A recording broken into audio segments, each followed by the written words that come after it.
Good evening, everyone. Welcome to the Girl Get Up podcast. I am your host, the Aquarian Chancellor, and this is the podcast where I share my stories. I bring my guests on, they share their stories. And this evening, we're going to be talking about a little bit of celebrity stories, all in hopes that it inspires you, the listening audience, to go out and discover your infinite possibilities. Now, first of all, I am your host, the Aquarian Chance. I think I said that already. Okay. Sunday was my first episode for season 7.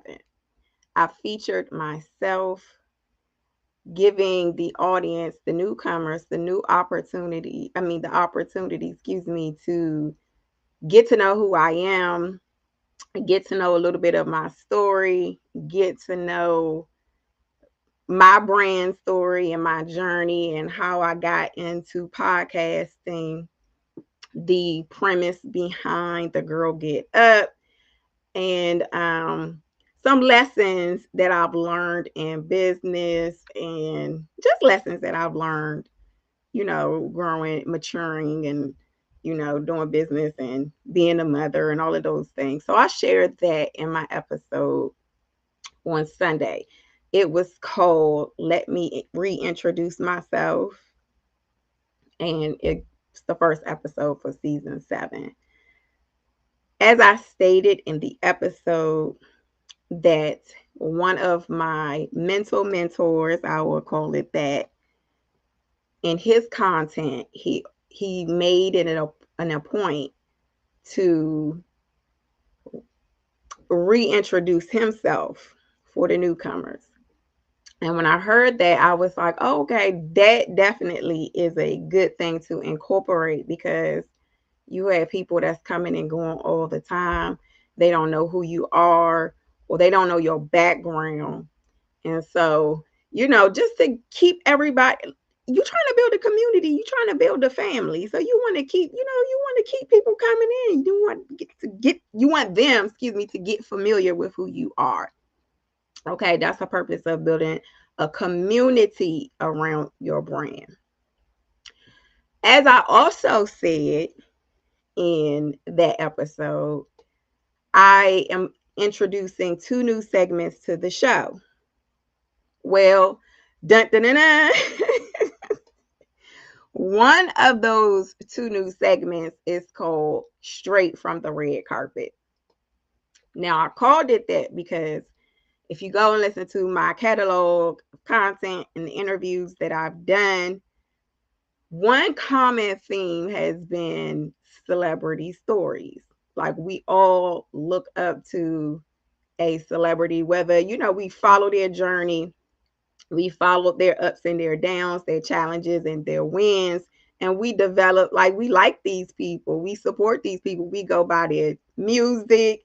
We support their TV shows, their movies, all of these things. So it came to me, we talk about branding and business and personal development and professional development here. So I was like, excuse me. I was like, let me, start sharing some celebrity stories that we, like I said, we like these people, but we only see 10% of what goes on, in their life on our TV screens, on through our news and news outlets and gossip blogs and stuff like that on social media. But it's very rare that they themselves come out and share, bits and pieces of their lives. So when they do that, it's good for us to kind of take note, especially if you're a small business owner, or, if you're looking to model your own personal brand after something that's working, like a celebrity brand. I always reference Beyonce. Like, if you were to position yourself in any industry, regardless of what that is, like the way that she positions herself is like chef's kiss. Perfect. So that's the reason why I came up with this segment. And then the little add a little cuteness in there, called it Straight from the Red Carpet, because they're celebrities, of course. So I'm going to get into it. My phone is ringing off the hook, and I don't know why. The person that I want to feature on this episode, this is kind of like an impromptu thing. I actually wanted to record something, but I don't. I have to maximize my time effectively. So I decided, let me go ahead and just do a live. But the person that I want to feature today is none other than Miss Teyana Taylor. Yesterday, her feature rather in Elle Magazine had dropped, and I had wanted to do a little expose or dig into that a little bit. I did have a chance to read it.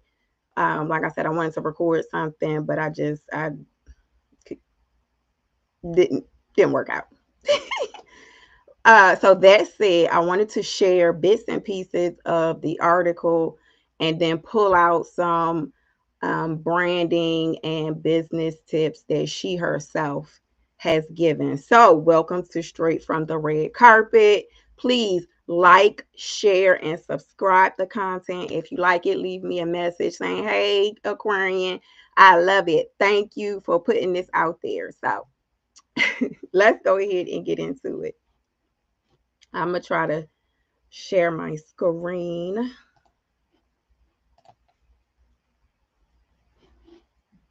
And I hope it is visible. And I hope you guys can hear me.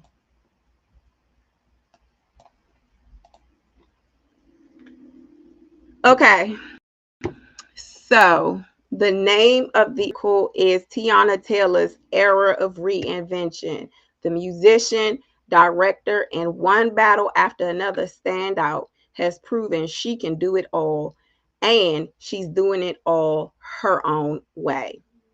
I thought this was very fitting because on Sunday's episode, it was basically talking about reinvention and pivoting, taking advantage of those pivots in times of uncertainty and in times where maybe a product launch or something has failed or didn't work out, or you didn't receive the reception that you thought you would. Like, you still have to continue to keep going if that's a desire that you have in your heart, whether it's a business, whether you are like Teyana Taylor, you're in the industry and you know that there is something bigger out there for you. You can feel it deep down in your soul, like you have a burning desire. But learning the art of pivoting and being patient in that time. I'm not going to read the whole article. I did that earlier for the sake of time. I just want to pick out bits and pieces that I thought was really, really, really impactful and would be valuable to the listeners. Okay.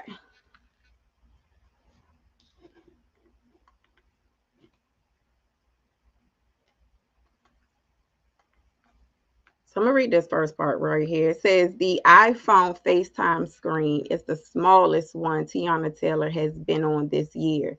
Not even 5 minutes into our call, she's on the move. She's agile yet composed. Her bare face framed by spiky lashes and a bandana over her pixie cut. Now, that's one thing about Teyana Taylor. She always have a mean cut, and she has the face for it. So she's very fashion forward and very trendy. That's another thing that I like about her, because of her art form, choreography, and she keeps her body like top tier. So shout out to her for that, especially after having those two beautiful little girls of hers. But yeah, so she's very, like, the way she presents herself we know that visuals is like 90% of branding. So she gets a 100 for that. Okay, in a flash, she's in a car heading to her next stop. A read through for Get Light, her directorial, debut starring Storm Reed.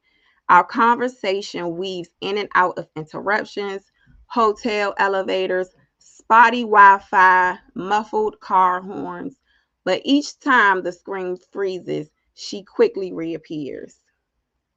It's the kind of whirlwind pace fitting for an artist who told us back in 2008 on her debut single, Google Me, exactly how big she planned to be.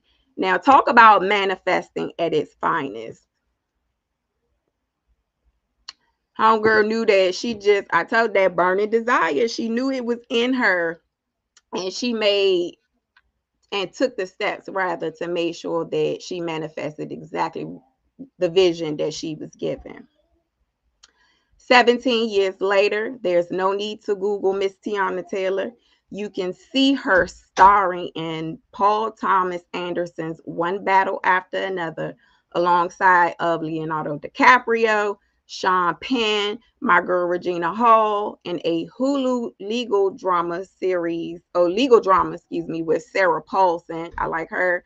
Kim Kardashian and Niecy Nash, returning to music with her 22-track comeback album, Escape Room, after a 5-year hiatus. And next year on Netflix, you will see her in The Rip opposite Ben Affleck and Matt Damon. Now, those are some big names in the industry.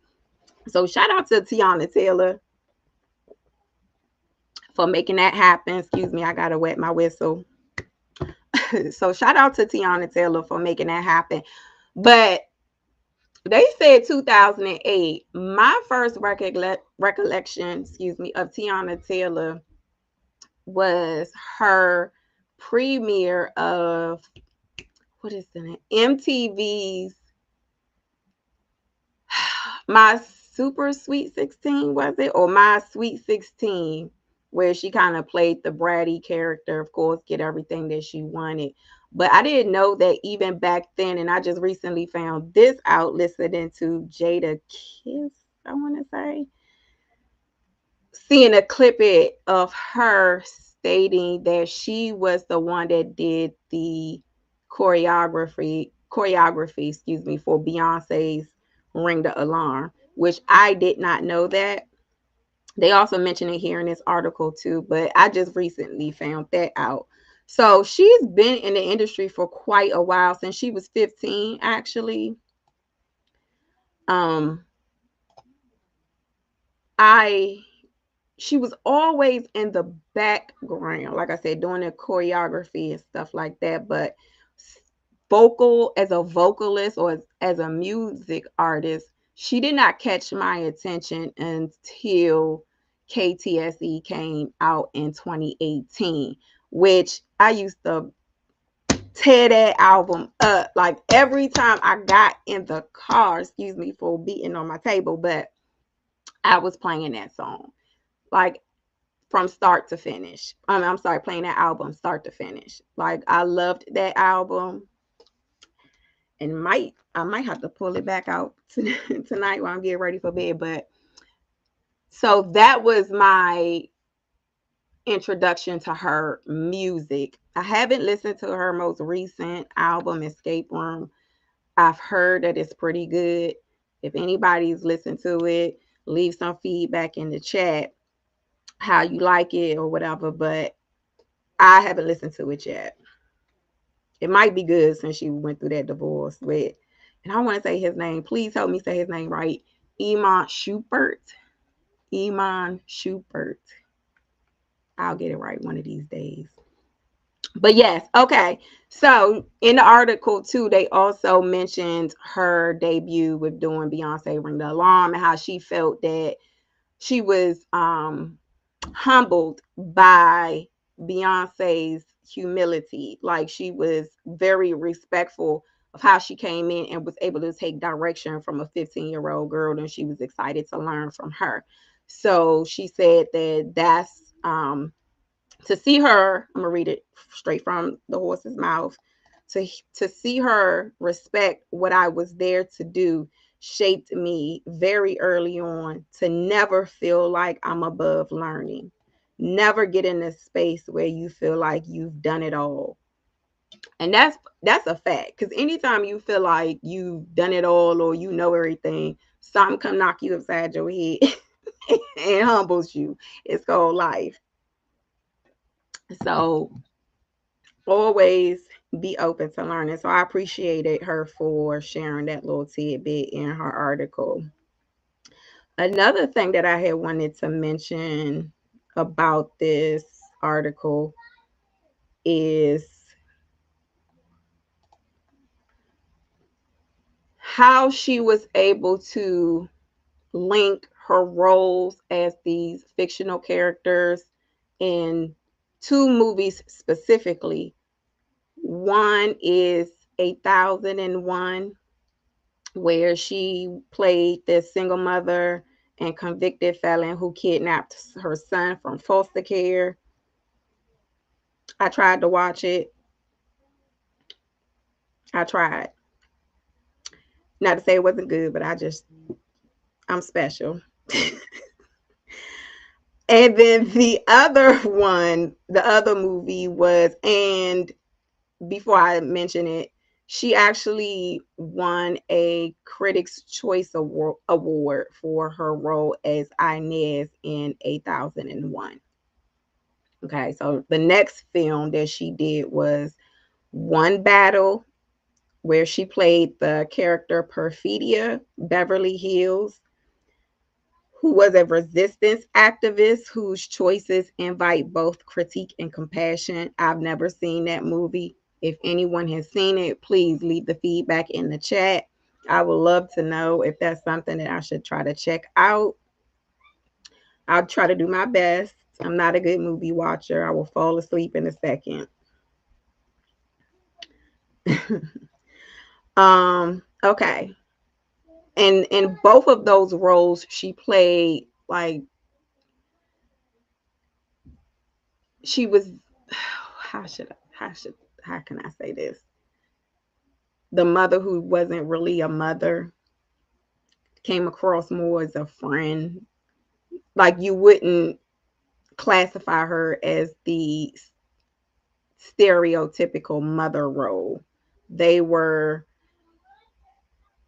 especially as Inez, like she was cussing up a storm, leaving the little boy in the house, but she had to get money and for to help take care of the little boy. Of course, she stole him from foster care, so she wasn't the stereotypical mom. And her feedback in the article about that was that made her look at her um it made her look at herself as a mother to her two daughters. Thank you, I got it out. Ruby Rose and Junie, that's the oldest daughter's name. Junie and Ruby Rose. So it challenged her to look at herself as a mother because those characters were very like off the charts as far as the mother's concerned. And Perfidia, I haven't seen that one battle, but according to Teyana in this article, in that movie, she left her daughter behind. So I don't know, the concept of that movie, but she did say that it took a lot to because there was a letter in the movie. Perfidia leaves a letter for her daughter that she left behind, Willa.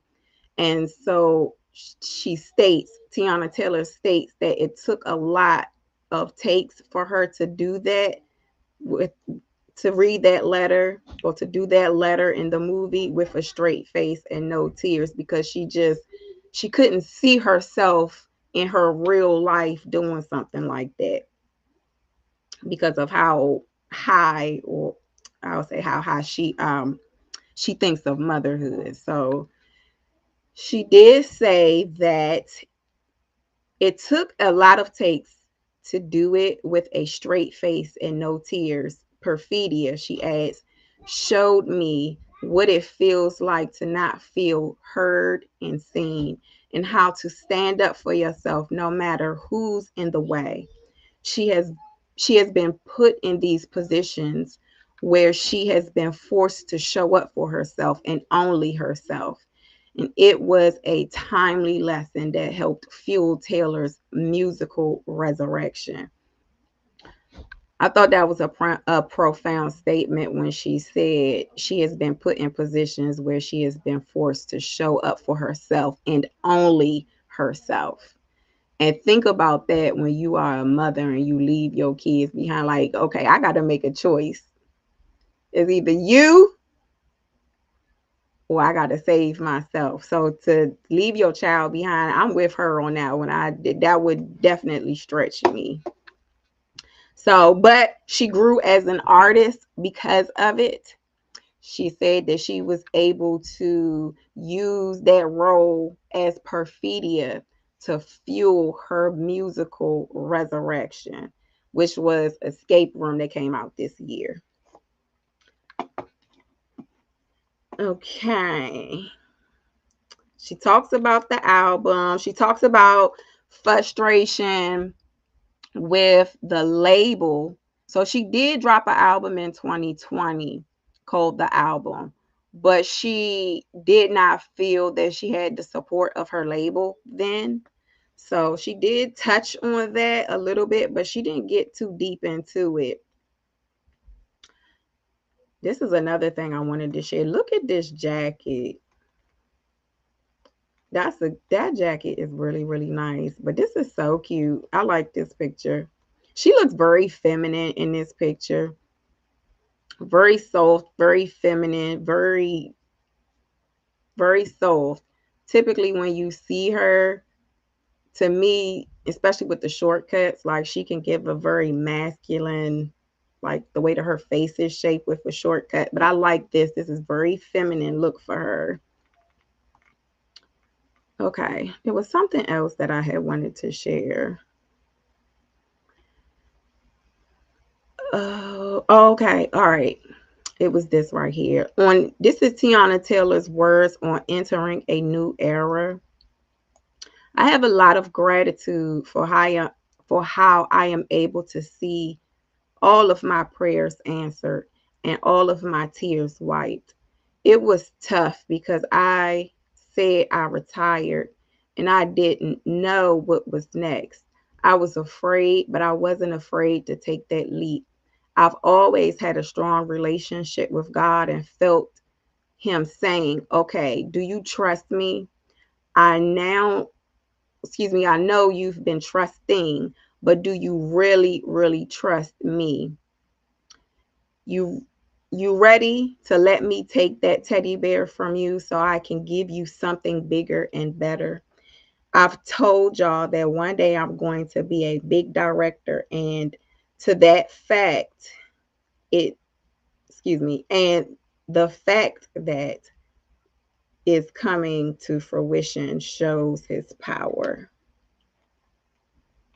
So that talks, she's talking about that as I was speaking earlier, like having that feeling inside and just speaking over your life like, okay, I am going to do this, and just ordering your steps. Even though things didn't work out as fast as she thought that they should. I don't know if y'all remember years ago, she had kind of gotten a little bit of hot water, just a little bit. It kind of put a damper on her career when she was it was something between her and Rihanna, and if I can remember correctly, I think she was kind of feeling like she didn't get the shine or the recognition that she should have been getting at that time.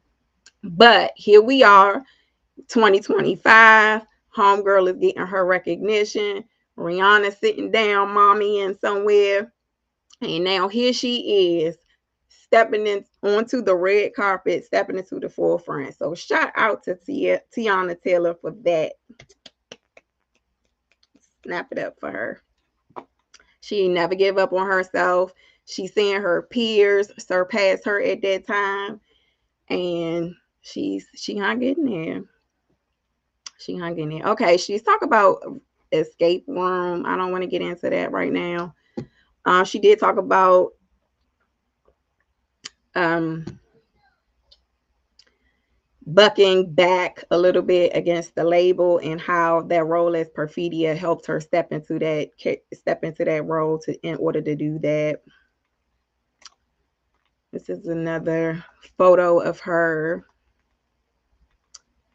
Okay, this is her take on being a Black woman in Hollywood. Well, the hardest part, and this is Teyana Taylor's words from the article about being a Black woman in Hollywood. Well, the hardest part is being a woman in Hollywood.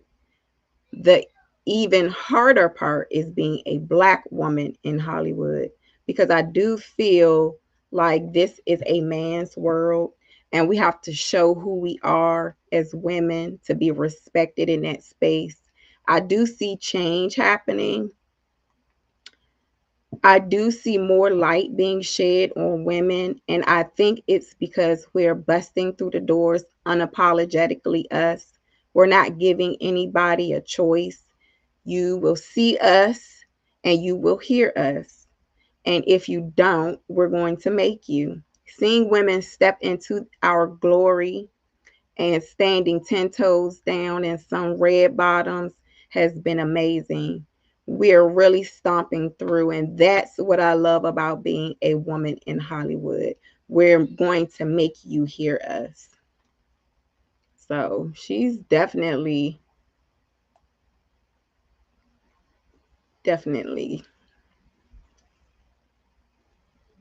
making some strides.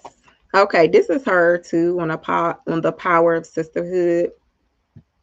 To be able to call on my village and then they all show up in a heartbeat, no hesitation, feels good. Taraji P. Henson, shout out to her. She's from the DMV. Sarah Paulson, Niecy Nash, Issa Rae, Curry Washington, Regina Hall too. Shout out to Regina Hall. She from the DMV. Those women showed up for me at a time when I needed them. Their support felt like a comforting hug that whispered, it's okay, we got you. To see such beautiful women who have overcome so much and kept their crowns lifted through it all show up for me, it really, really meant a lot.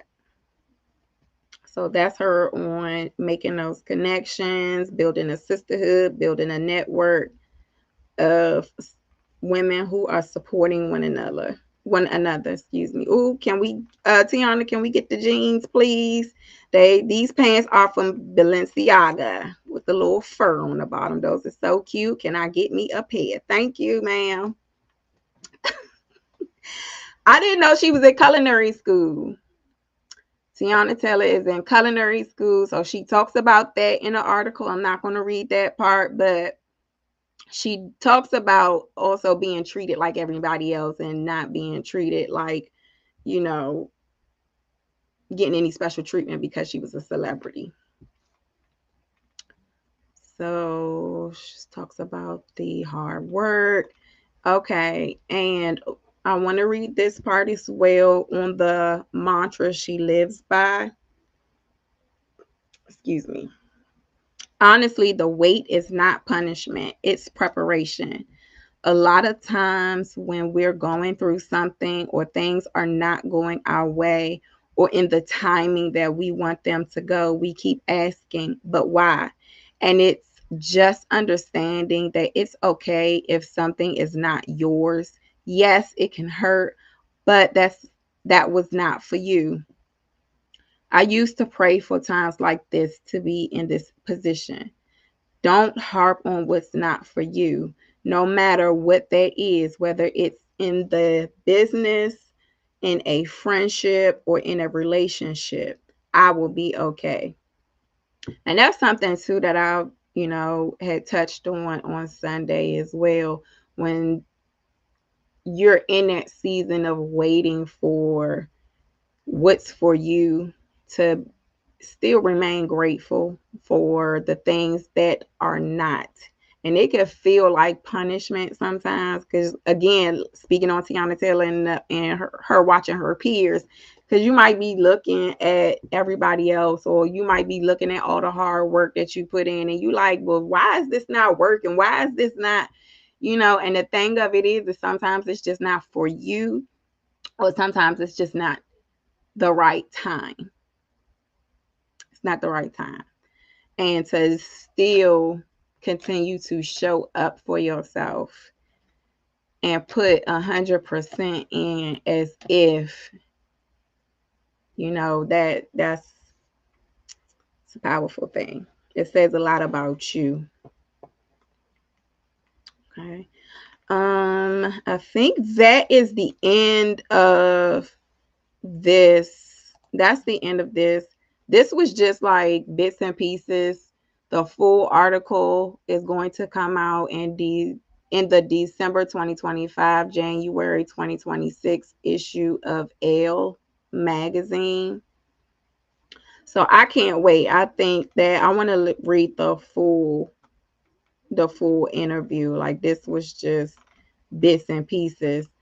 But I wanted to share that because we were talking about pivoting on Sunday and reinvention and reassessing your business, or reassessing your brand, or reassessing your goals or your mission or your vision to live out your version of success. And sometimes that takes some pivoting.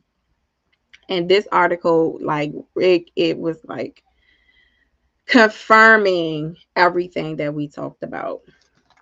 Not only that, I just want to give a little branding tip, and then I'm going to head on out of here. If you are building a brand, or you are an expert in a area of study, or you are a business, up and coming business, even if you've been established in your field and you just want to get a little bit of new buzz around your business, your products, or your services, one of the best ways to bring attention to your mission, your vision, your business, whatever, is online editorial. Having an article such as this one that Teyana Taylor did for Elle Magazine gives you the opportunity to reach more than just the people in your community, like your physical community. You have the opportunity to share your story with people all over the world at a click of a button. You don't have to show up anywhere. You don't have to do anything extra other than post, or other than post and share your article, and encourage your community to also share your article. Doing a article like this one, Elle Magazine is a major outlet, but there are also local outlets that could also serve the same purpose as an Elle Magazine. Okay, so sharing your personal story is going to be your secret sauce. Use the article to share your journey, your ups, your downs, your challenges, your successes, and that gives the readers an insight on who you are as a person. Listen, like when I first came on, I was talking about the celebrity stories. Like, we only know 10% of these people's real lives. If articles like Elle Magazine or some smaller magazines, I know I've been featured in Bold Magazine, Bold Journey. They are, like I said, some of the smaller, more local online communities. Sharing your story gives people more of an insight on who you are. Like, we are looking for people to support. We are always looking for more products, more services. But not only that, you want to build a community. Like we want to like people. We want to like people. We want to know, but you got to know who they are. We want to know who you are. And this gives the opportunity to gain that insight or to share that insight with your audience. It is the secret sauce to your growth. We want to know who you are because we want to empathize with you. We want to see ourselves in your story because nobody wants to feel like they're the only ones who have failed in business. Nobody has want to be the only ones that feel like they have failed in a relationship. Whatever it is, like we all go through things. We all go through things. So when we're reading articles like this and she's talking about her failure in business, or she's talking about having to wait years to get the recognition that she's receiving now, 17 years in her particular story. But to share that, and me as a business owner just speaking about this, I'm like, oh, okay, I like Teyana Taylor a little bit more because I can see myself in that. I can see myself in that when she's talking about her trust in God and having to sit and have those conversations. I can see myself in that. So that is a perfect opportunity. Um, Let me rephrase that. Sharing your personal story in an online editorial, even if it's not online, even if you have um, outlets such as the one that I'm about to talk about in a second before I close out, to put that story in and share it with the world. That right there is one of the branding secrets to keep your name out there, keep buzz around your business, buzz around your brand, or your products or your services.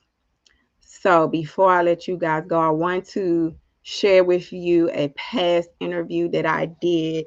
It's episode 63. It's called Trust the Process with Archie Jenkins, aka Mr. 180 Life.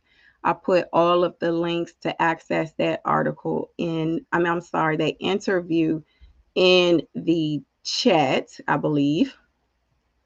I'm still sharing. Let me stop sharing. I believe I put it all in the. Now I did. I put it all in. See that? Okay. I put it now. It's in the chat. Go listen to Archie Jenkins. He has an online, and like he does keepsake magazines. He does keepsake magazines. And he also does a podcast as well. But go listen to that.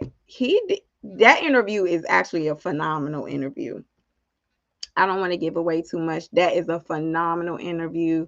He was very candid and shared his story about his journey into discovering that this was going to be his this was his breakout moment. I'm trying to think if there's anything else that I wanted to share with you guys, but go check that out. I'm trying to think. It's episode 63, Trust the Process with Archie Jenkins, Mr. 180 Life.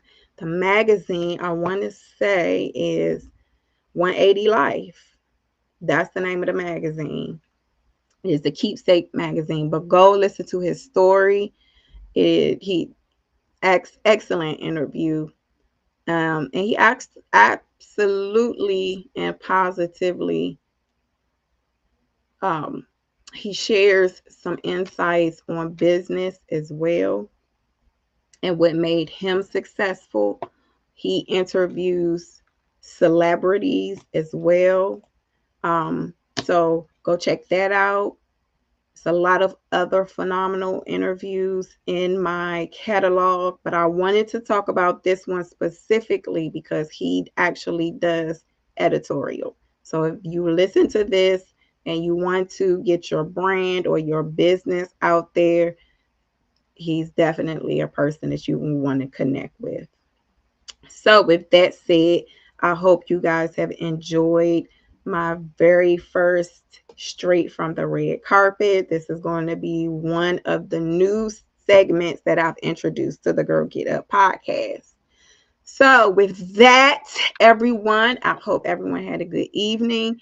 It is time for me to wrap it up. But for you all, I will see you next episode, which is this Sunday. Let me plug that real quick before I head on out. This Sunday is November 16th, and the name of this Sunday's episode is called I See Superheroes Everywhere. It is an interview, so hang tight, and I will see you next episode. Take care, everyone.